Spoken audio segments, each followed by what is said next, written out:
اگر آپ میری یہ ویڈیو دیکھ رہے ہیں تو اس کی تفصیلی ویڈیو آپ کو دیکھنے کے لیے ضرور وقت نکالنا چاہیے۔ وجہ یہ ہے کہ سندھ میں رہنے والا کوئی بھی بیٹا سندھ دھرتی سے کبھی غداری نہیں کر سکتا، لیکن لفظ وطن کے اندر شدید محبت ہے۔ پاکستان ہمارا وطن ہے اور ہم اس سے ہیں اور ہم اسی سے رہیں گے، اور یہی ہماری پہچان ہے۔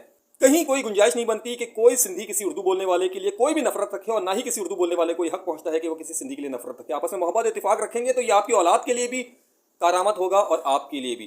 9 تاریخ کو یوم شہداء ایم کیو ایم کا کس طرح ہوا، کیا ہوا وہ خبر، بلاول بھٹو زرداری نے کیا کہا وہ خبر، اور پھر اس کے بعد یہ کہ افغانیوں سے مہاجروں کو ملانے کی، اردو بولنے والوں کو ملانے کی کوئی ضرورت نہیں ہے۔ وہاں افغانی کرکٹ ٹیم کی شکست پر کراچی میں افغانیوں نے کرسیاں اٹھا اٹھا کے کراچی والوں کو ماری۔ انہوں نے یہ نہیں دیکھا کہ کون سندھی اور کون مہاجر ہے۔